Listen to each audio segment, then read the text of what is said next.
Hello, everyone, and welcome to Past and Printed, the show where we take a look at a newspaper from today's date, but in a randomly selected city, in a randomly selected year, to see what people at the time were reading about and what was going on in their world. Today, we're headed west, not to the west, but west from New Jersey, to check out the Wednesday, July 20th, 1870 edition of the Western Reserve Chronicle from Warren, Ohio. Just a brief warning before we get started. This episode is going to include a discussion of racial language of the 1870s, including the N-word. I, of course, will not be saying it, but it is printed in the paper and in an article that I think warrants discussion. There are also brief mentions of murder and suicide, so I just wanted to give everyone a heads up. But before we dig into any content, let's get some history and facts about Warren, Ohio.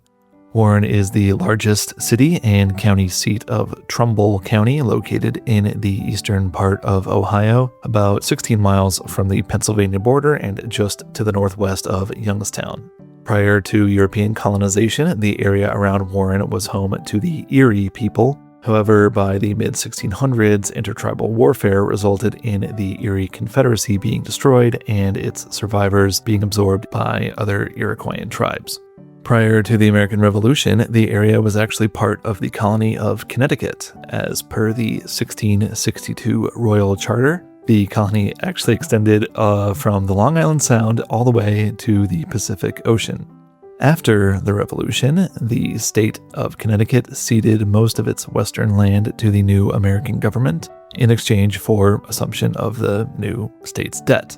However, Connecticut was able to hold on to a portion of its western lands, specifically a 3.4 million acre section in Ohio, which became known as the Western Reserve. The Western Reserve was promptly sold to the Connecticut Land Company, which sold 441 acres to a settler from New Jersey named Ephraim Quimby. Quimby founded the town of Warren on that land in 1798 and named the settlement after the town's surveyor, Moses Warren. Warren was quickly named as the county seat of the Western Reserve, and after the area was declared federal territory in 1800, Warren then became the county seat of the newly formed Trumbull County in 1801. Though the Connecticut Western Reserve was no more, the name and identity live on, as demonstrated in the name of the newspaper, as well as other institutions, most famously being the Case Western Reserve University in Cleveland.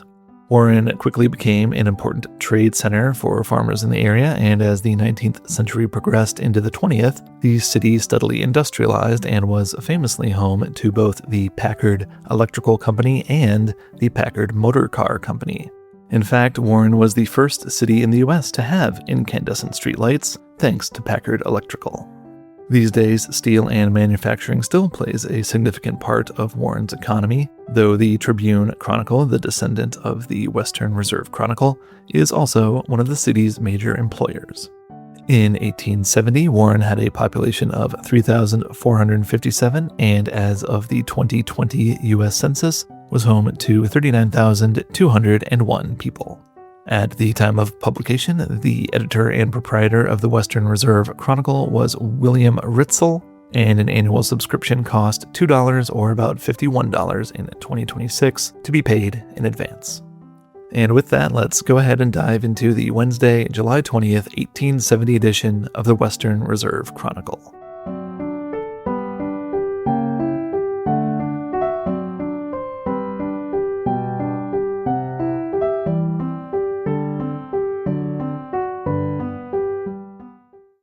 So the left-hand column is a business directory with the names of proprietors, their occupations, a description of their businesses and addresses.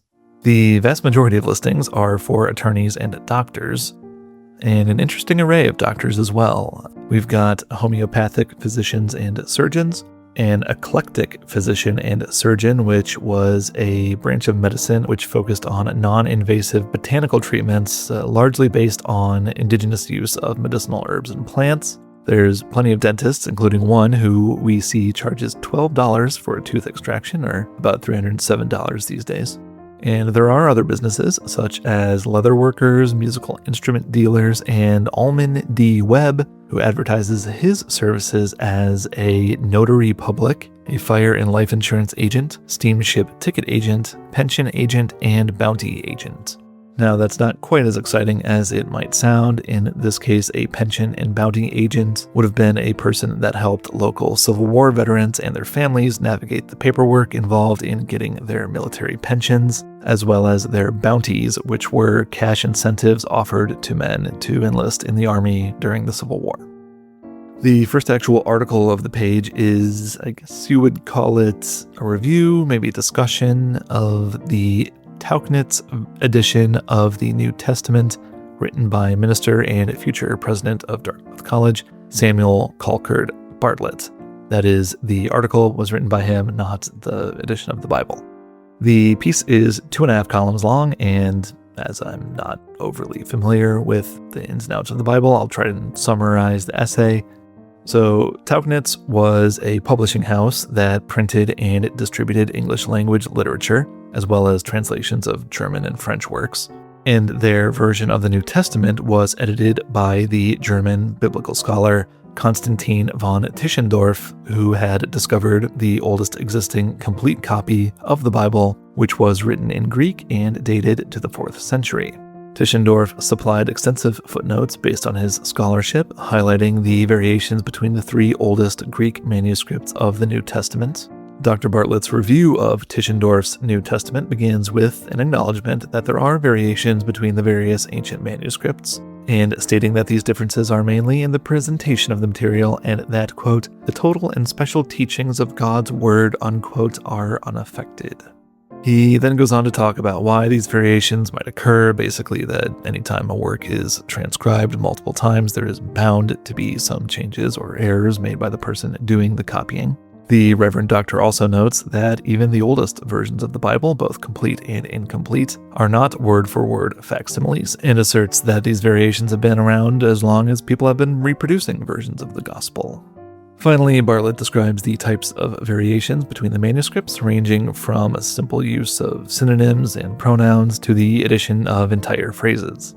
Dr. Bartlett concludes that as useful and edifying as Tischendorf's edition of the New Testament is, the fact that it sometimes omits verses found in the 2 oldest texts in favor of another version means that, quote, it will not answer to be too wise on the subject of the New Testament text upon the strength of the Tauchnitz edition only, unquote.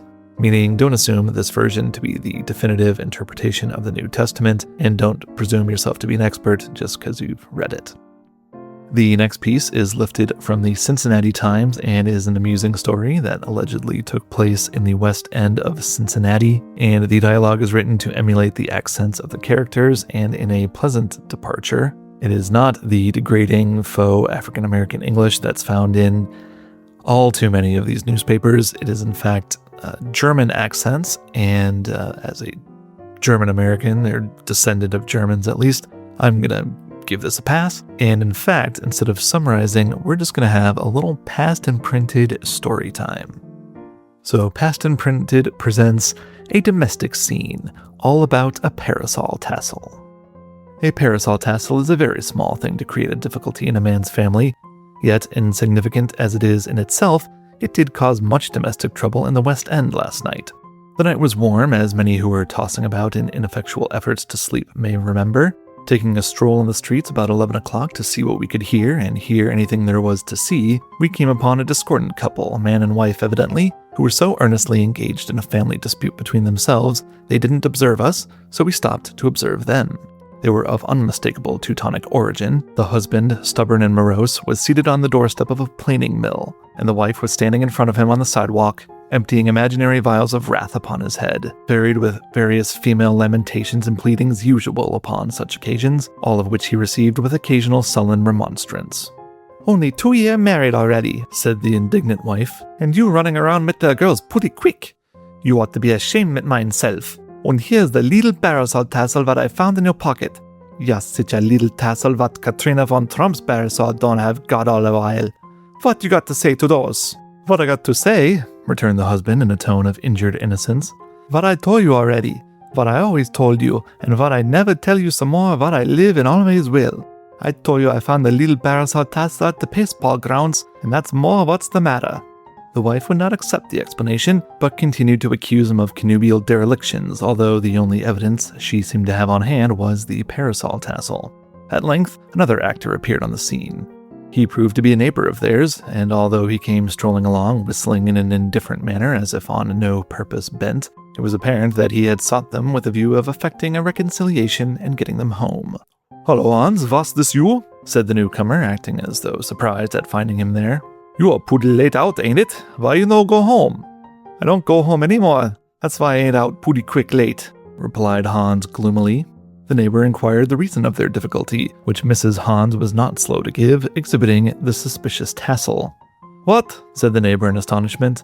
"A little tassel like those make these difficulties? Why, I picks up those little tassels at the baseball grounds every day, but I don't go down there. Got dozens, thousands of them at home, I guess not. One little parasol tassel. Well, you'st like to see my bureau drawers full of those tassels, what I tells you. Und mein Frau, she like 'em und says it's pully. One little tassel makes all this trouble. Well, if I hadn't believed it, I never would have seen it." He continued on in this strain and finally made out that every married man in the neighborhood had bushels of little parasol tassels, which they picked up at the baseball grounds, conveying the idea that the air fairly rained tassels whenever there was a throng of ladies there to witness a baseball match. The woman at length became moderately pacified and consented to go home, forgetting and forgiving if Hans would, and Hans, after an amount of grumbling and hesitation, which his injured feelings seemed to demand, consented and they went home, the well-meaning but somewhat extravagant neighbor still dwelling on the heap of parasol tassels he himself had accumulated at the baseball grounds. And moving on, there is a dispatch out of New Orleans titled "Celestials in Louisiana," discussing the arrival of Chinese laborers working in the state's sugarcane fields. Now, the article is written in a way that I think was probably meant to be complimentary, but to modernize our ears, as it were, it comes off as a little bit exoticizing and maybe a little condescending, actually sometimes a bit condescending. There's also the fact that they use the term Chinamen. However, in 1870, the term hadn't quite taken on the derogatory nature that it would by the end of the decade, when it became one of the preferred pejoratives of the anti-Chinese movement. And the term celestial might sound a bit odd to modern ears as well, but at the time it was simply a reference to the Celestial Empire, which was a literal English translation of Tian Chao, one of a number of contemporary names for the Chinese Empire. Anyway, we're told that 140 Chinese laborers have started working in the sugarcane fields in what appears to be an organized effort by Louisiana's sugar plantation owners to cultivate, quote, thousands upon thousands of acres that, if not for the new labor force, would have lain idle, unquote. The readers are also informed that 250 Chinese workers are now employed building railways in Texas, and that several hundred are working the Arkansas cotton fields.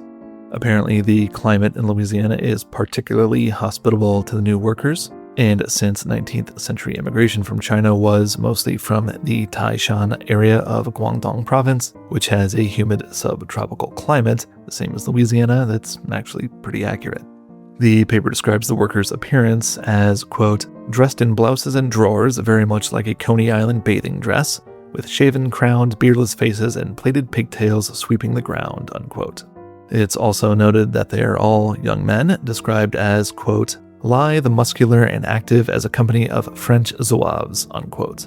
Zouaves being the elite light infantry units of the French army of the era. There's also a description of the cooking methods of the laborers, who were apparently not provided with a kitchen. The article, though, praises quote-unquote Chinese ingenuity and notes that despite the contemporary racist stereotype that Chinese cuisine mainly consisted of rats and dogs, quote, the correspondent found a most appetizing ragout of chickens and rice simmering in the saucepan, 5 or 10 pounds of beefsteak broiling on the embers, and some corn cakes baking in the background, unquote. All 140 of the workers are employed on a plantation owned jointly by Oakes Ames, former Massachusetts Governor Henry Gardner, Peter Butler, and other Massachusetts businessmen, and managed by Boston lawyer Amos B. Merrill. The men will receive salaries of $14 a month, or about $358 in 2026, and 20 cents a day for provisions. That's a little over $5 today. But don't worry, not only are their wages low, quote, a portion of their pay is kept back as a guarantee of faithful service, unquote. And in a sentence that probably had the author patting themselves on the back for being so flattering to these foreigners, quote, they are handy at mechanical trades and are said to make the very best of household servants, unquote. The leader of the group of sugarcane workers is named as Li Fuqing, allegedly a member of an unnamed rebel faction in China, who had previously lived in England and speaks English fluently. Mr. Wing told the correspondent that all of the men in his contingent can read and write in Chinese, which the writer notes is more than could be said of many American laborers, reading and writing in English, of course. The paper then announces that the first day of work in the fields was entirely successful, and the writer and Mr. Wing believe that many more Chinese immigrants will arrive to work in the rice and sugar plantations of the South. And I do have to note that while the article paints the Chinese immigrants in a positive light at a time when anti-Chinese sentiment was growing and growing, the importation of Chinese workers to southern plantations was an intentional move by southern planters to displace the formerly enslaved black workers of the region. In comparison to the $14 a month paid to the Chinese, African-American workers of the area demanded around $20 for the same work. However, the Chinese were not the compliant, subservient population that the plantation owners were hoping for. When they learned that other workers were receiving higher wages, they often demanded raises and frequently left the plantations altogether in search of more lucrative opportunities in other areas. So yeah, that's some insight into the beginnings of Chinese immigration to Louisiana. There's an article titled Outdoor Preaching, which gives advice to any Congregationalist ministers hoping to hold outdoor services, not in an attempt to necessarily convert people, but, quote, it is enough that numbers have been made to hear the gospel who otherwise would never have heard it, unquote. These potential ministers are advised to hold their services around 6 p.m. so as to not interfere with other churches. The location should be removed from noisy thoroughfares, but also not too far out of the way. The area should, quote, have natural advantages to conspire to promote the comfort of the multitudes and the convenience of those who address them, unquote. If a choir is brought to sing, they should not sing solemn hymns, but, quote, airs and words that are popular in Sunday school, unquote. The sermon should be given in a friendly, matter-of-fact manner, and the guideline I can get behind the most, the entire affair should be brief. They advise 40 minutes max and ideally 30 minutes or less. The idea apparently being that a convenient, uplifting, and concise service will be more attractive to, quote, a community who do not ordinarily attend Sabbath services, unquote. There is a story, as in a tale, not a news piece, titled A Western Drover's Story, and is lifted from the Christian magazine The Sword and Trowel. And if you didn't know, a drover is a person who moves livestock long distances. It's basically a feel-good story about a man who, while returning home from a cattle drive with a doll for his youngest daughter, hears a child crying during a nighttime thunderstorm. He amazingly finds the child in the pitch dark and brings it to his home, where he finds his wife and neighbors in a state of dismay.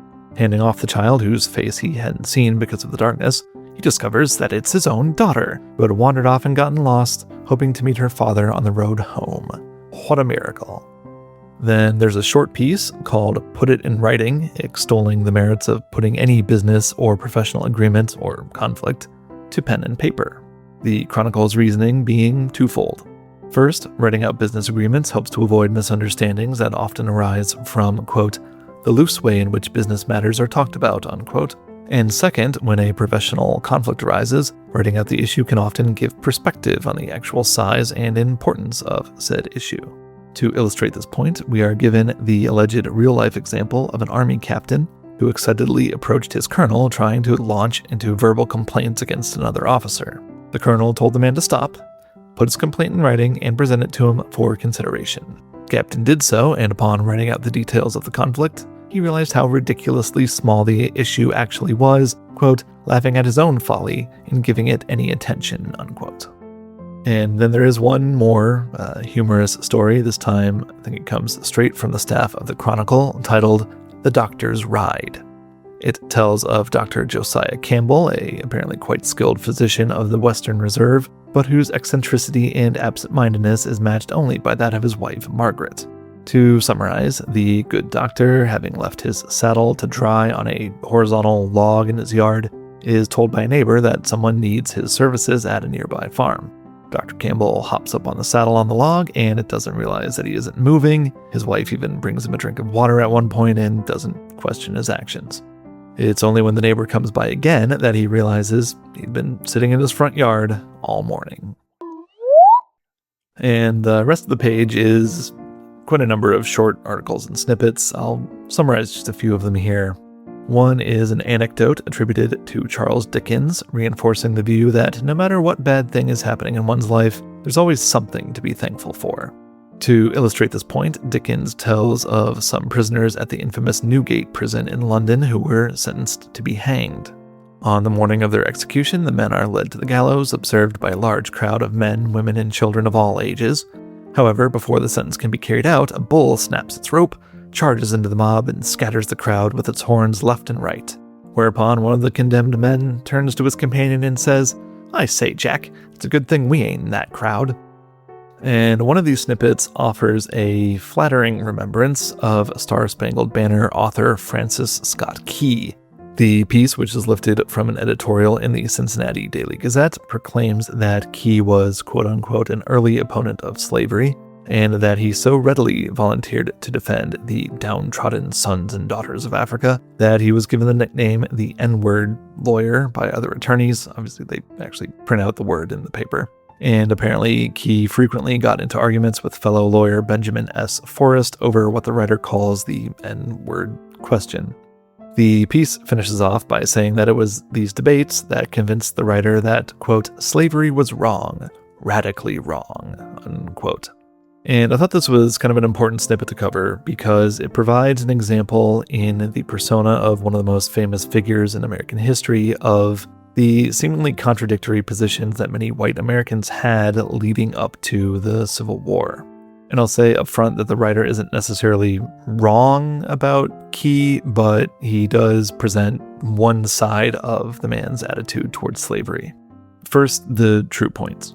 Key was vocal in his criticisms of the cruelty of slavery, and court records show that between 1806 and 1840, he filed more freedom petitions on behalf of enslaved men and women than any other attorney practicing in Washington, D.C. However, Key was also an enslaver himself. He owned between 5 and 12 enslaved people according to census records between 1820 and 1840, and owned about 8 people when he died in 1843. He was also an anti-abolitionist and a founding member of the American Colonization Society, which wanted to send free Black Americans to Africa rather than integrate them into society as equals. And finally, although he did represent over 100 enslaved people in freedom suits, he also represented slave owners and infamously prosecuted Reuben Crandall on charges of seditious libel stemming from his possession of anti-slavery literature. Crandall was acquitted in a trial that destroyed Key's further political ambitions. Unfortunately, Crandall had contracted tuberculosis while in jail and died less than 2 years after the trial at age 32. So yes, the piece leaves out very specific portions of Key's life that certainly contradict the portrait of a radical opponent of slavery. This was not uncommon in antebellum America, though. There were many people who disagreed with slavery in the abstract, as Key did, but were opposed to the simple abolition of slavery and the inclusion of the formerly enslaved into American society. As for the piece itself, this was just 5 years after the end of the Civil War, and there was a tendency of the Northern press to paint prominent American figures as having, always been on the right side of history. Not to mention the fact that the Western Reserve region of Ohio had been arguably the most anti-slavery area of the country prior to the war, so it's not surprising that the Chronicle was more than eager to publish this portrayal of Key without any protest. And switching gears almost entirely, another piece seems to be warning readers of the dangers of hair dye. Aside from the, quote, green and purple tints brought out by the use of hair dye, unquote, it's alleged that 7% of the inmates at the Charenton Asylum in France are the victims of the use of hair dye. They then describe the symptoms of lead poisoning, foulness of breath, colic, driveling silliness, total memory loss, and insanity. And I did a little extra research and found that period medical literature did, in fact, document the dangers of hair dyes of the day, as many contained lead as the active ingredient to darken gray or white hair. Many also contained silver nitrate, which would frequently cause hair to turn a blue or purple shade instead of the intended black, and could very well stain a user's skin permanently. So I don't know if the 7% figure is correct, but if lots of people were putting lead-based dyes into their scalp, then it's definitely plausible. There's also an anecdote from Boston that I'm sure far too many women of today can relate to. A young lady met in company a young gentleman who evidently had an excellent opinion of himself. During the conversation, he introduced the subject of matrimony and talked at length about the kind of wife he expected to marry, that is, if he should ever take the decisive step. The honored lady must be wealthy, beautiful, accomplished, amiable, etc., etc. His listener waited quietly until he ended and then asked coolly, "And pray, sir, what have you to offer in return for all this?" The young man stammered, reddened a little, then walked away. The only main difference between 1870 and today is that dudes have the same attitude, but a lot less shame about it, and probably would go home to complain on the internet about the girl he just tried to talk to. Next, we are informed via the Circleville Democrat of the death of Mrs. Tabitha McGath in Deer Creek Township on July 4th at the age of 109 years, 3 months, and 26 days. I did a little extra checking, and yes, Tabitha McGath Nee Johnson was born on March 12th, 1761 in Maryland, and as the paper says, passed away on July 4th, 1870, and if you're so inclined, you can visit her grave at the Mount Pleasant Cemetery in Williamsport, Ohio.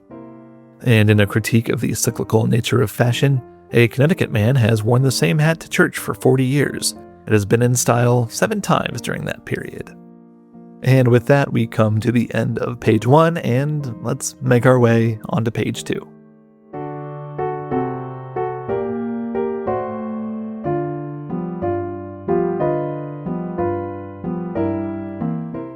The main article on page 2 is titled War in Europe and refers to the Franco-Prussian War, which, unbeknownst to the paper, had begun the day prior when French Emperor Napoleon III, nephew of the original Napoleon, declared war on Prussia, which was the dominant kingdom of the North German Confederation.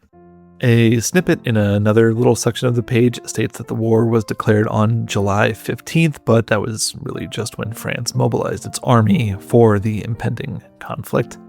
We're told in the main article that France has been instigated by Prussia because King Wilhelm I is willing to allow a Prussian prince to ascend the throne of Spain, which had been without a monarch since 1868.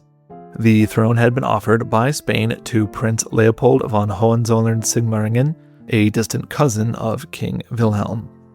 Though neither Leopold, nor Wilhelm for that matter, were particularly interested in the Spanish kingship, the ambitious Prussian Chancellor Otto von Bismarck was keenly interested in having a Prussian at the head of the Spanish monarchy. The article asserts that France, as a Catholic nation, would be humiliated if a Prince of Prussia, a Protestant nation, ever wore the Spanish crown, despite the fact that Leopold was himself a Catholic. Really, it wasn't so much the religion, it was a lot more about not wanting the Prussians to gain even more power and influence over the continent. Though the Chronicle seems kind of fixated on the religious issue, as it speculates that although American sympathies may be divided, a majority of the population will have a preference for Prussian victory, as they did when Prussia also defeated Catholic Austria in 1866.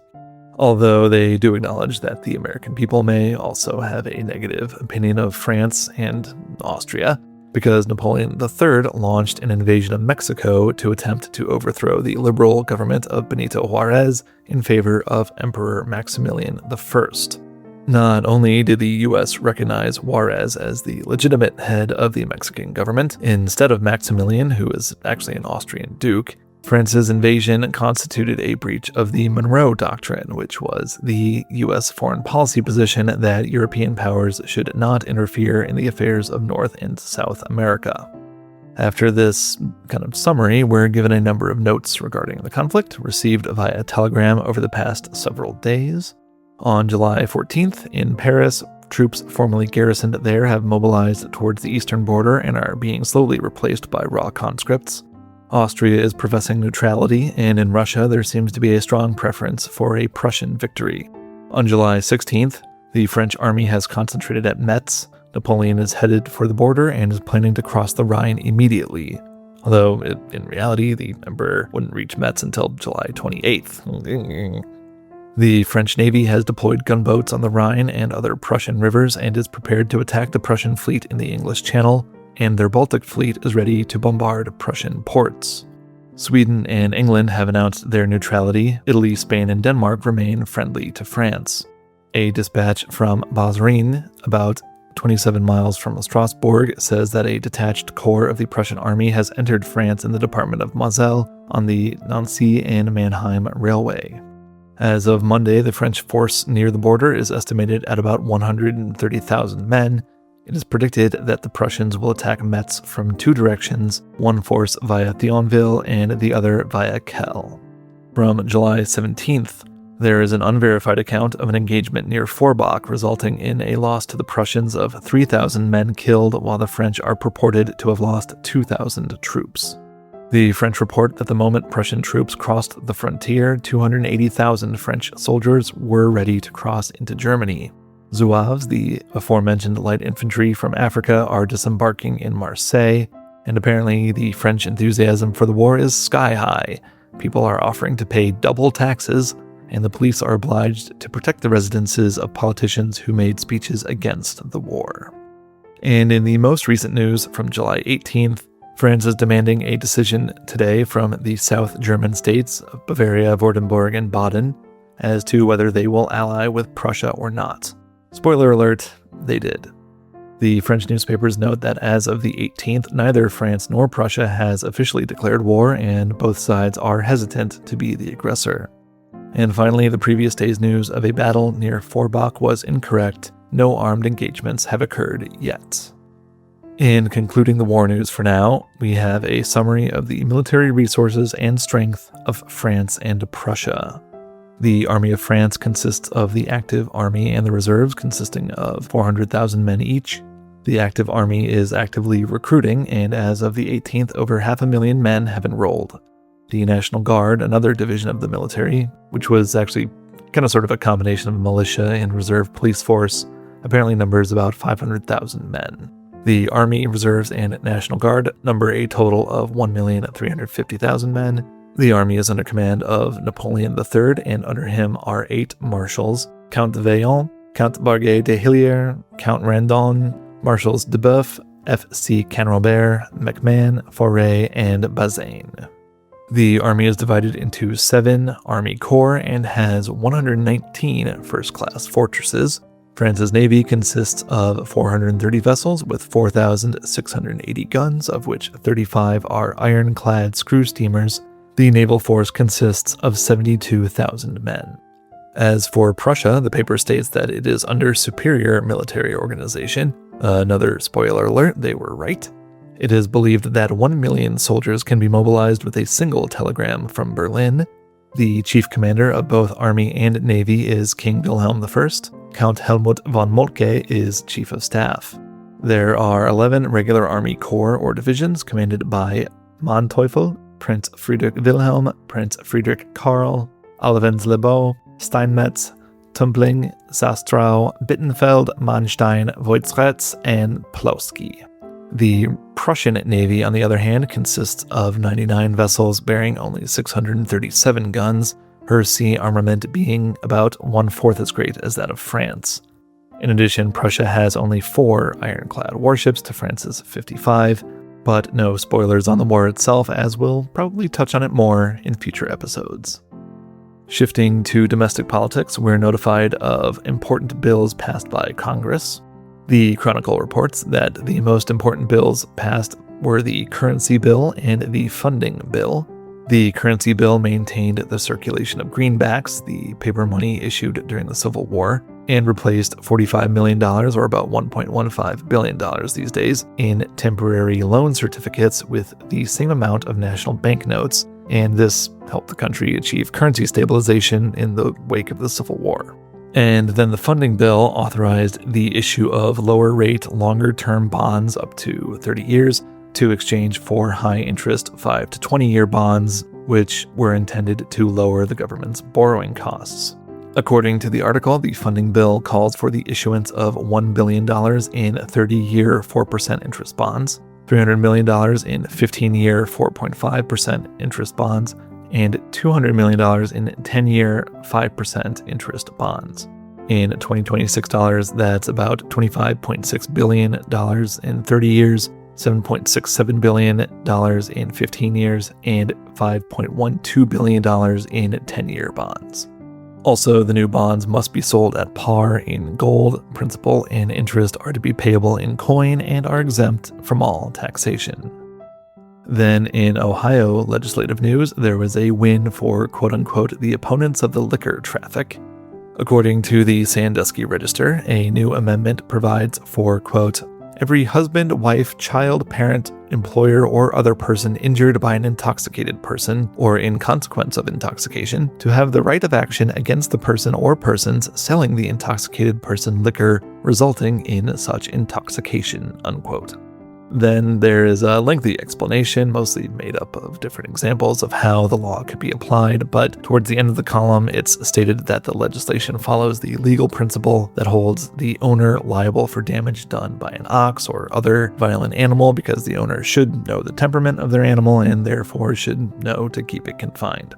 So too should the liquor seller, quote, know the tendency of intoxicating liquors and are thus responsible for the consequences of what they sell, unquote. The writer for the Sandusky Register also declares that the law simply holds a man responsible for his own acts. Apparently the man being held responsible is not the drinker themselves.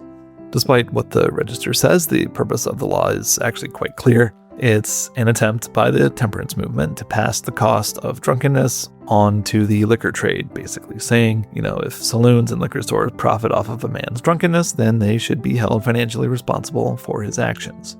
This differs quite a bit from modern dram shop laws, which generally hold bars or whatever responsible only if the actions of the drunk person are relatively foreseeable or if the bar or liquor store committed an illegal act in selling the person alcohol, like underage sale or something like that.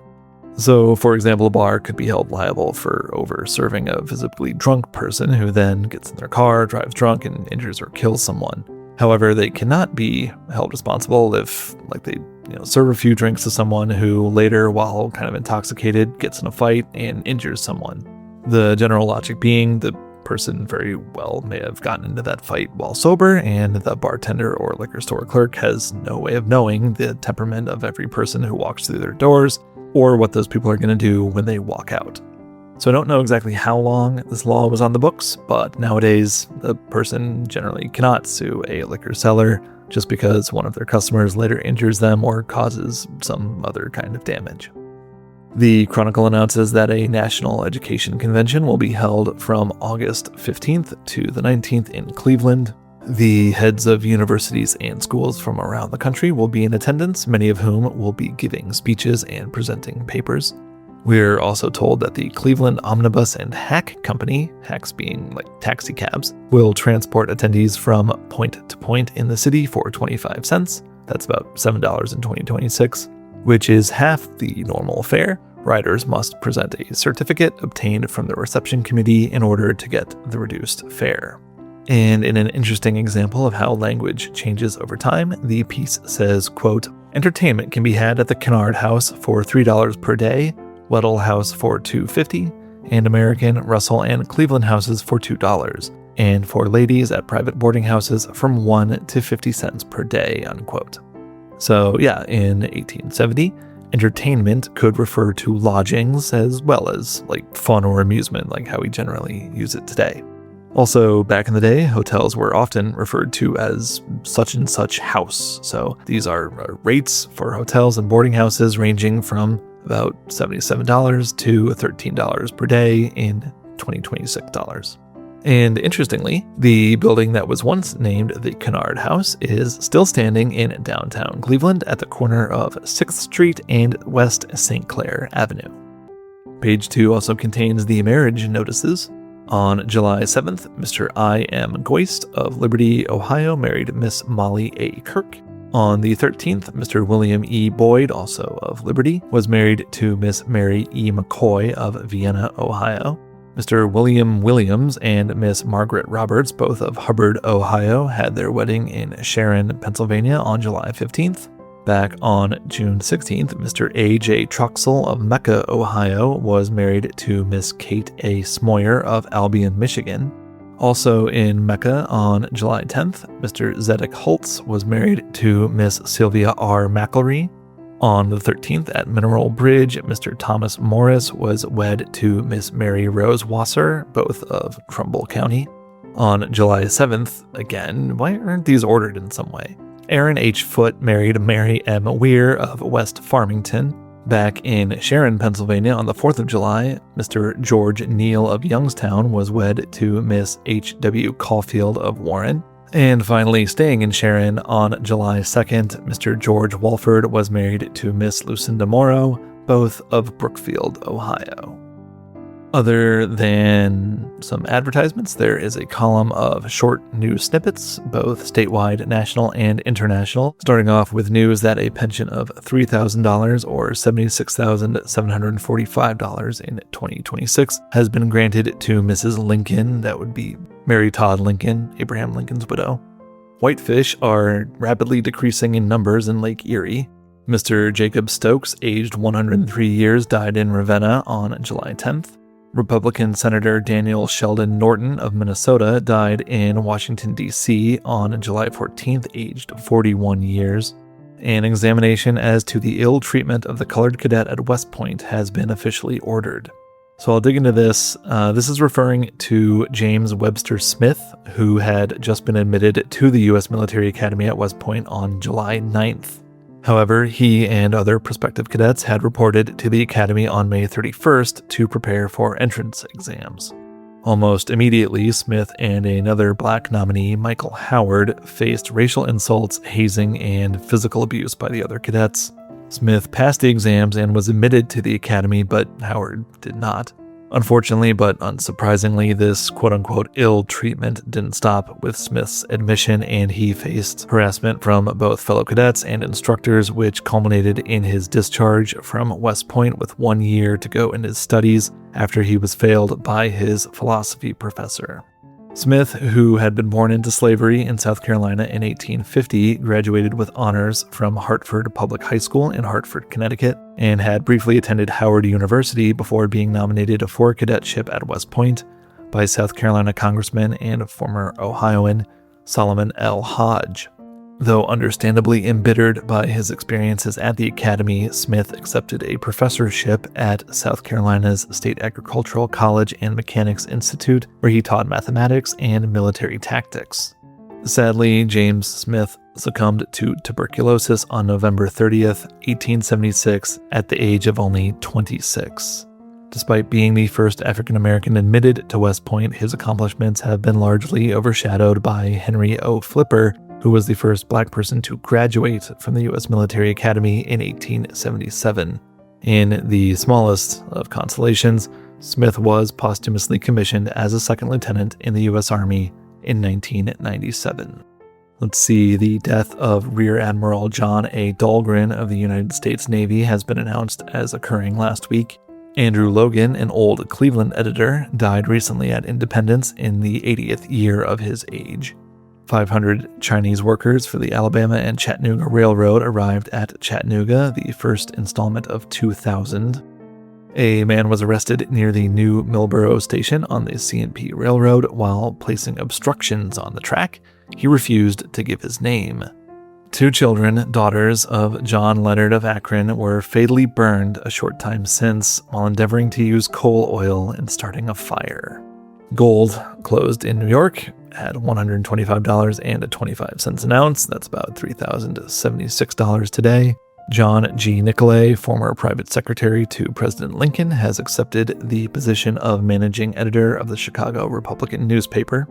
A duel with cavalry sabers was fought near St. Louis on July 13th between Major Henry Keitel, formerly of the 31st New York Regiment, and Captain L.D. Van of the French Army. Both men were slightly wounded. And in some more violently tragic news, Ralph K. Wright of Connick Township, Ashtabula County, killed his wife on July 12th while she lay in bed. He then set the house on fire and committed suicide by hanging. Whiskey was lively in Cincinnati on Saturday night. This is a report of some of the crimes that apparently took place between the drunks of Cincinnati. Otto Durr shot Fred Bruckman and Fred Detent. Pat Glaney shot James Casey. These were both saloon occurrences. And MC Webb cut Peter Dillon terribly with a shoe knife. Last Sunday at Sandusky, Ohio, a terrible tornado swept up everything before it. Buildings were stripped of signs, roofs, and shutters. 2 fires occurred, though nothing serious. The tug Young Hickory was smashed to atoms against the boat dock. Several smaller craft shared a similar fate, many boats swamped and wrecked.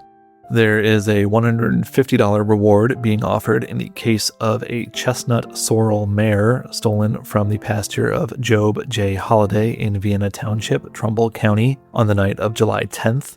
$50 is offered for the return of the horse. That's about $1,279 in 2026. And $100, or $2,558 today, is for the arrest and conviction of the horse thief. Finally, a female regatta took place on the Monongahela River at Pittsburgh on Saturday afternoon. The contestants were Miss Lottie McAllis and Miss Maggie Lou. Miss McAllis won the 1-mile race in 18 minutes and 54 seconds. And with that, we reach the end of page 2 and row ourselves over to page 3.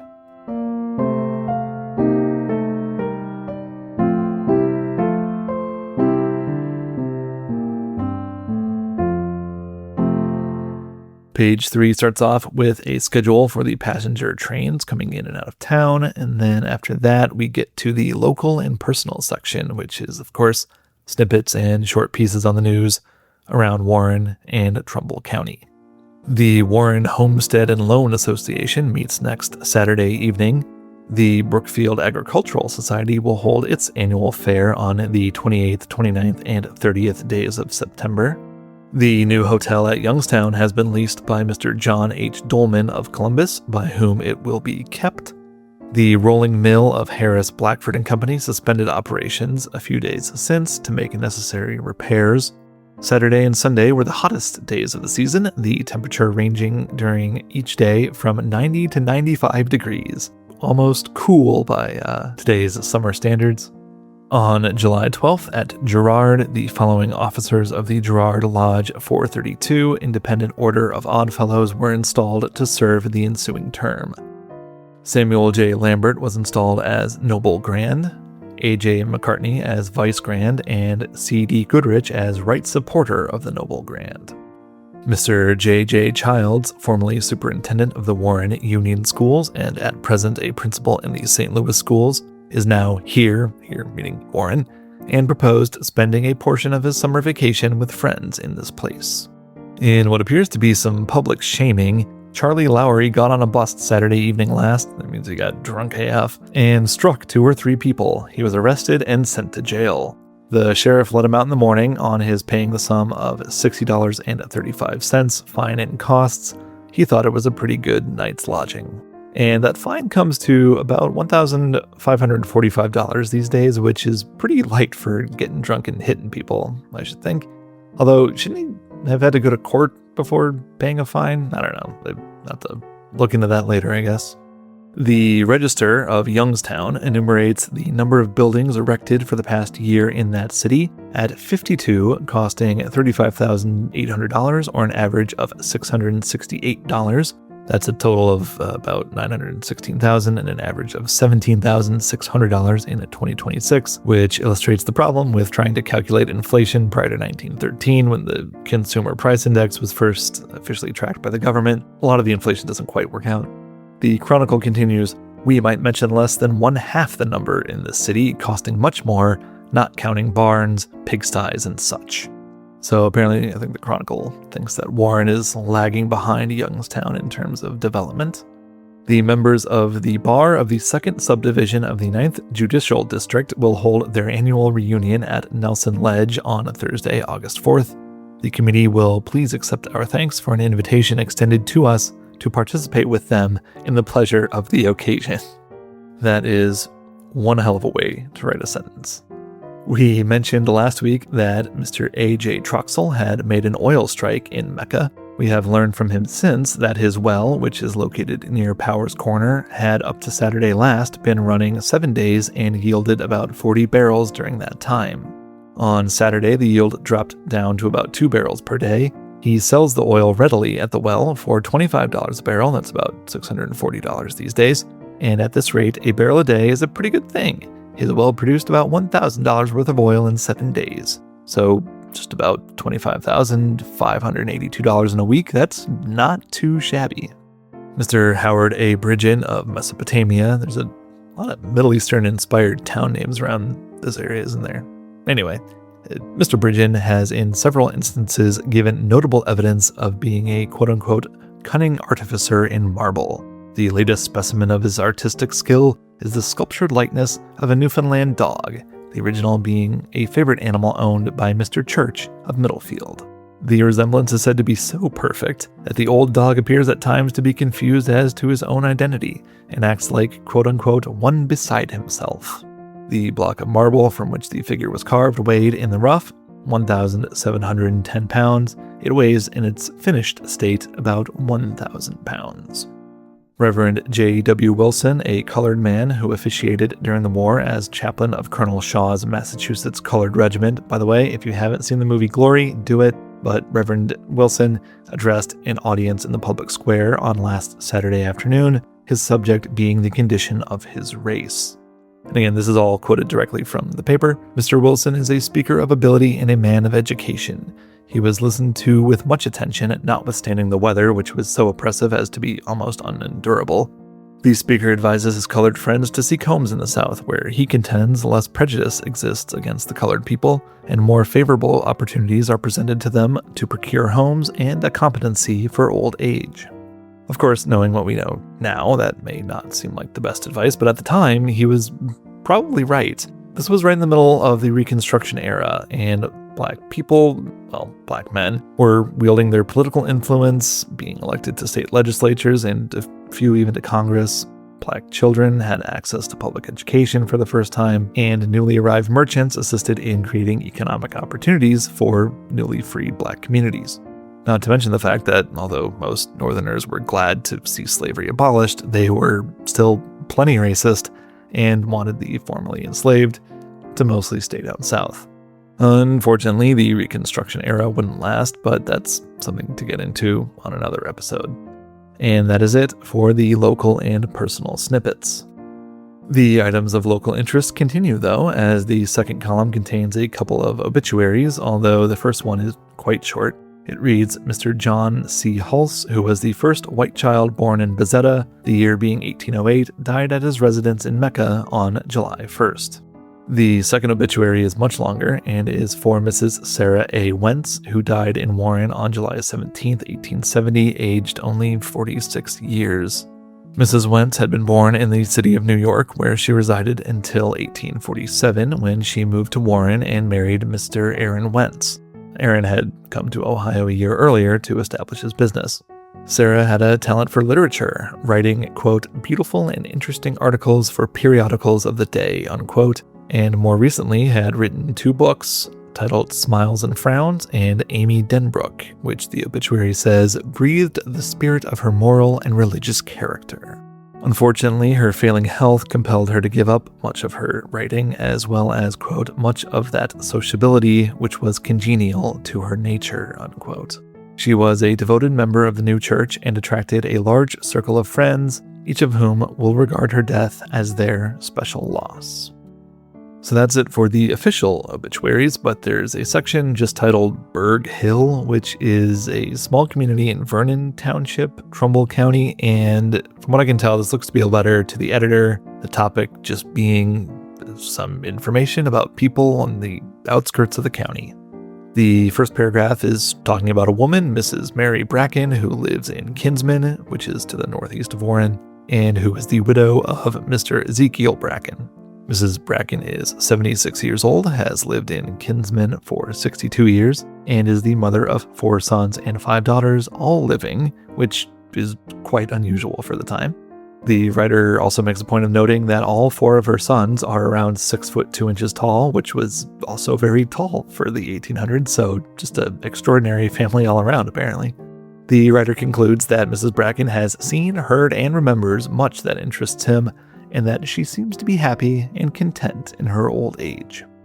The next paragraph is short and just mentions that Mr. Thomas Rutledge, aged 67 years, died on the 5th of July in the east part of Vernon Township. Mr. Rutledge had lived in the area for 54 years and leaves behind, quote, a wife and 7 small children, unquote. Quite the virile man, wasn't he?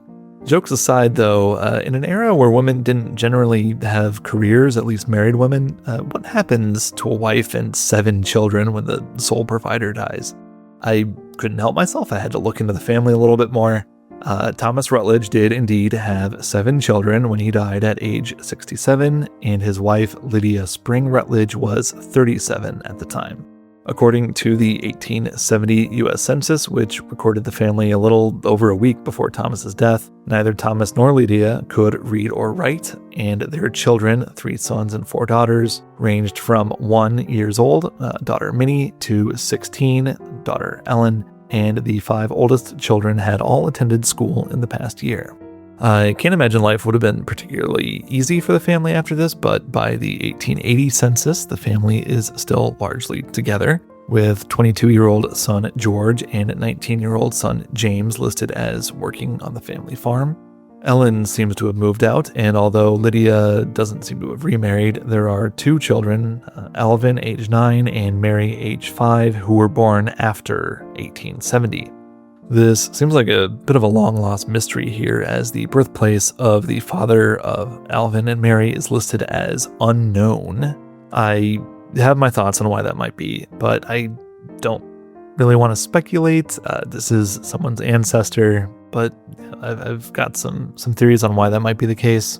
By the 1900 census, Lydia was living with her eldest son George and his wife Emma and grandson Seward in Hartford, Ohio. Lydia would pass away the next year, aged 67 or 68. I couldn't find an exact birth date or actually an exact date of death. One final interesting note is that one of Lydia's grandchildren, Paul Walcott Rutledge, the son of Lydia's son Ira, would go on to serve in the U.S. Army, rising to the rank of Major General, and during World War II, as a Brigadier General, he commanded Task Force 45. And this was a unit comprised of British and African American anti-aircraft gunners acting as infantrymen, Japanese American troops of the 100th Infantry Battalion, Brazilian soldiers of the 1st Expeditionary Division, Italian partisans, and members of the American 10th Mountain Division, all fighting together as really the first racially integrated unit in the U.S. Army, or at least one of the first. So yeah, now you got all that because I thought some dude was too old to be having that many kids.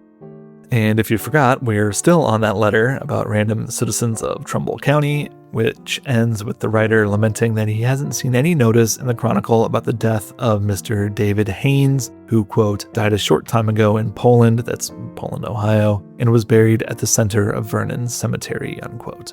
Mr. Haynes is described as a good man in every way, a progressive man, and one who will not be forgotten by those who knew him best.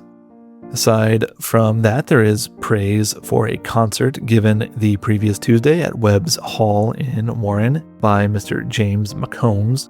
It was a vocal and instrumental concert, and Mr. McCombs was joined by musicians from Dana's Institute, now the Dana School of Music at Youngstown University, as well as several men and women from the State Institution for the Blind at Columbus.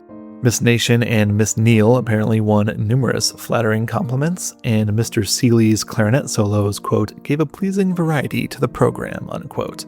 The concert is praised as one of the pleasantest enjoyed in Warren for some time. There's yet another letter to the editor, co-written by James P. Mills of Farmington, James M. Hurlbut of Bloomfield, and George P. Hunter of Warren, admonishing, I guess, the Trumbull County school officials. What has irked the three men is that Ohio state law requires the County Board of Examiners to collect fees to fund an annual school or institute for the instruction of teachers. In Trumbull County, apparently, the last time an institute was held was 1868, and although the fund continues to accumulate money, it has been unspent to the tune of $640, or about $16,400 these days. The three gentlemen, who it seems are educators of some kind themselves, assert that, quote, this fund belongs to the teachers of the county and they should have the benefit of it, unquote. Meaning this annual school or institute needs to get started up again. They go on to praise the profession of teaching in general and assert that they will be more than willing to run the school as soon as it's established once again. There's a section called Book Notices that at first looks like legitimate book reviews, but are actually very intricate ads for the publishing houses or booksellers. I'll read off the books of note. The first being Life in Utah, or the Mysteries and Crimes of Mormonism, being an expose of their secret rites and ceremonies with a full and authentic history of polygamy in the Mormon sect from its origin to the present time, by J.H. Beadle. Catchy title, right? And then the other one, a little bit shorter, The Home of Washington, Mount Vernon and its Associations, Historical, Biographical, and Pictorial, by Benson J. Lossing. Then we've got a few more news snippets. The annual reunion of the 7th and 29th Ohio Volunteer Infantry Regiments will be held on Tuesday, August 9th in Paynesville, Ohio. Arrangements have been made for a good time, and it is hoped that all members of both associations will attend.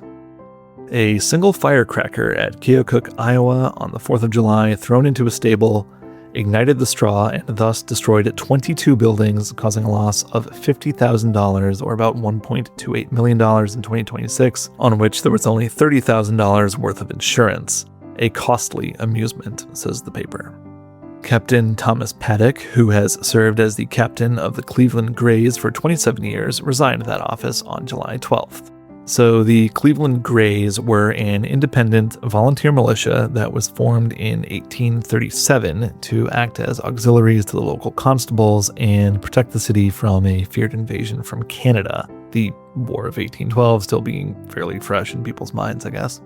The Greys, who took their name from the color of their uniforms, actually saw action in the Civil War as Company E of the 1st Ohio Volunteer Infantry Regiment, as well as during the Spanish-American War and in the Meuse-Argonne Offensive of 1918 during the First World War, each time being incorporated into the U.S. Army, not just going over and operating on their own. Some sources call them a private military company, which I guess is technically true since they weren't funded by the state of Ohio, but they weren't like PMCs now, like Blackwater or like the Wagner Group. They weren't making a profit on this. And actually, the Cleveland Greys still exist today, but as a social and historical preservation group instead of a militia. Most of the rest of the page is various ads, both commercial and classified, although they're not really classified in that they're kind of all over the place. Like there's a help wanted ad next to a lost and found ad, next to an ad for a tobacco shop, and then another help wanted ad. The section Market News, as you might expect, covers prices and trading activity of the wholesale and livestock markets for the past week. The amount of goods covered here is kind of wild. You've got your standards like corn, wheat, potatoes, but then there's also prices for lake fish, petroleum, dried peaches, sugar brown, sugar coffee, sugar crushed, linseed oil, and smoked meats, just to name a few. We're also told that the state trial of mowers and reapers closed on July 9th, meaning trying out machines for harvesting crops. The award of best machine, I guess, doesn't say exactly what the award is called, won't be announced until the second day of the state fair, though it's believed that the winner will be machines made either by Champion, Buckeye, or Clipper companies. And finally, The collars and cuffs most worn by ladies in New York are made of fine linen trimmed with lace with bow and ends to match. And with that, we come to the end of a deceivingly packed page 3, and we'll plow through on to our 4th and final page.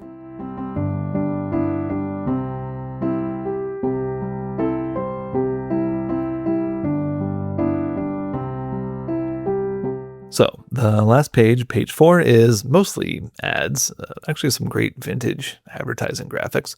But there is news content as well, starting off with an extensive article. We're talking a column and a quarter, taken from the Ashtabula Telegraph, titled Our Cheese Factory, written by one Reverend Anderson. He starts out with a number of facts about the state of cheese production, both in the US and Ohio. Apparently, in 1868, 17,812,599 pounds of cheese were produced in Ohio, and 15,875,655 pounds of that was made in the counties of the Western Reserve. We are also told that in 1856, the U.S. imported 1,400,252 pounds of cheese and exported 6,453,072 pounds, though Reverend Anderson admits that he doesn't know quite what the figure looks like today. The topic of the article shifts, or the letter shifts, I guess, as it really isn't about the mechanics of cheese production that interests the preacher, but instead whether or not the cheese factory should be operating on the Sabbath. Anderson does kind of go with a somewhat interesting and unexpected tactic in making his argument. First, he acknowledges that the reason Ashtabula's new cheese factory operates on Sundays is, well, because first of all, people's cows need to be milked daily, and many people believe that if milk isn't used immediately, it will go bad before Monday, and therefore be a waste of God's bounty. Not to mention a loss of revenue to the farmer who sells their butter or cheese. He counters this with testimony from various farmers who have developed methods for cooling milk and therefore keeping it fresh until Monday morning. He doesn't assert that the cheese factory operating on Sundays is morally wrong, and in fact claims that it's not his place to voice his opinions of right and wrong upon people who are otherwise good Christians. Instead, he paints it as a question of quote-unquote fair play, meaning that if the cheese factory operates on Sunday, why shouldn't the town's grain mill? And for that matter, if the men at the factory and mill are working, why shouldn't he himself come home from church and, quote, dig some potatoes, only that it is too hot? Or go out and shoot a gray squirrel for a mid-afternoon stew, unquote. He concludes by saying, I don't think it is too much of a question of the sacredness of the day, as it is of even-handed justice all around. And while I'm not religious myself, I kind of get what he's saying. Like, if you believe that people shouldn't labor on Sundays, why make an exception because it's financially advantageous to you? Either it's all right for no one to work on Sundays, or it's all right for everyone to work on Sundays. And then, of course, the implication being that if it's all right for everyone to work on Sunday, what's the point of observing the Sabbath in the first place? So, yeah, just a kind of an interesting look into a societal conundrum of the day. Next up, the Chronicle gives advice to farmers who plan to ship vegetables to market, basically when to pick different types of vegetables, how to pack them. For example, they say that tomatoes should be picked just as they start to ripen, because if they are too green, they will rot before they ripen. However, if they're too ripe, they will rot before reaching their destination. On the other hand, watermelons, onions, and potatoes should be fully matured before shipment. Returning to the subject of cheese factories, we're told that an American cheese factory has been established near Allenford, Victoria, Australia, and is the first of its kind to be opened in the colony. At present, the quote-unquote apparatus can convert 380 gallons of milk into cheese and requires only 3 people to make cheese from 500 cows, whereas the quote-unquote ordinary system, whatever that is, would require 4 people to make cheese from 100 cows. And the owners of the cows take the milk to the factory and receive a minimum of 4 pence per gallon in the summer, which the paper tells us is equal to 8 cents and equal to $2.05 in 2026. And they get 4.5 pence equal to 9 cents per gallon in the winter, or about $2.30 today. The farmers also have a guarantee that they will never be paid less than 2/3 of the market price of cheese per pound, and the price of cheese in Melbourne ranging between 12 to 18 cents per pound currently, or between $3.07 and $4.60 these days.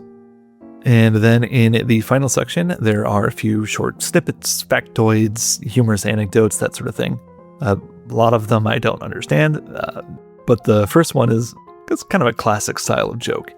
It says here, Professor S. of Hartford the other day felt uncomfortably stiff and sore. Caught a cold, perhaps. He lay down on a lounge and requested his friend Mr. W. to knead and rub him, after the movement cure style. The movement cure being a mid-1800s idea that essentially physical therapy and massage could cure all manner of ailments. Anyway, Mr. W. gently beat him on the chest. How hollow it sounds, remarked Mr. K., who was looking on. That's nothing, said Mr. W. Wait till I get to his head. There is another one that, while requiring, I guess, a little context, is fairly straightforward. Lotto was singing Guess Who in a Boston theater the other night. That's Charlotte Crabtree, better known at the time simply as Lotta, who was a beautiful and very interesting stage actress of the mid to late 1800s. And actually, when she retired in 1892 at the age of 45, she was actually the wealthiest actress in America. Anyway, Lotta was on the stage singing the song Guess Who in a Boston theater. And when she repeated the line, Someone I'm wishing and longing to see, guess who if you can, guess who? An enthusiastic individual in the parquet sprang to his feet and exclaimed, I can't guess, but I'd give $1,000 if I was the man. And then this one is just a piece of news. The Mechanics Bank in Louisville, lately robbed of $71,000, or about $1.8 million these days, has wound up business and sold to Farmers and Drovers Bank, the latter assuming the payments due to the depositors. The robbery is still shrouded in mystery, with the belief in Louisville that the robbers are still in the city. Then there's an international zinger. At the recent Ascot horse races, a French attaché, overelated with the victory of his countryman's horse Sorette, remarked to the Princess of Wales, That admirable race, madame, revenged us of our Waterloo. True, answered the princess, but at Waterloo you ran better still. Boom. Roasted. And then, just to give an example of a joke that I don't fully understand, this one says, Indiana has a ghost 15 feet high. When that wanderer from another world stalks abroad, one can imagine the breadth of ground he covers at a step. And one can also conceive of how the rural Hoosiers endeavor to rival him in point of speed. I feel like that's poking fun at like the yokels over in Indiana somehow, I guess, because they foolishly try to run faster than a 15-foot tall ghost. I don't know. It's a weird, kind of a weird setup to roast the neighboring state, I guess, but, you know, Victorian era humor, I suppose. And finally, we're told simply that in Beverly, Massachusetts stands a shoemaker's shop, 200 years old, and owned and occupied by Mr. Henry Wallace, who has worked there for the past 67 years. And that is going to do it for the Wednesday, July 20th, 1870 edition of the Western Reserve Chronicle from Warren, Ohio. Once again, a paper managing to pack a lot of content into 4 pages, or at least a lot of material that got me interested enough to go off on a bunch of tangents, I suppose. And it was interesting for me to read what would have been considered like a progressive paper in a progressive part of the country back then, considering some of the attitudes and opinions I've seen expressed in plenty of other papers of the general time period. And so I hope you found that interesting as well, and if you did, please consider subscribing if you haven't already. And while an advantage of this show is that you don't have to strain your eyes reading these old papers yourself, why will you ruin your eyesight by using common glasses when you can purchase Lazarus and Morris's celebrated perfected spectacles and eyeglasses, the best in the world? They're recommended by the faculty for purity of material, brilliancy of finish, and their strengthening and preserving powers, in which they excel all others. They last many years without change, and Julius King, watchmaker and jeweler, is the sole agent for Trumbull County at Sign of the Spectacles, Main Street, Warren, Ohio. Thank you so much for listening to Past and Printed. I've been your host, Lloyd, and I hope your next news is all good news.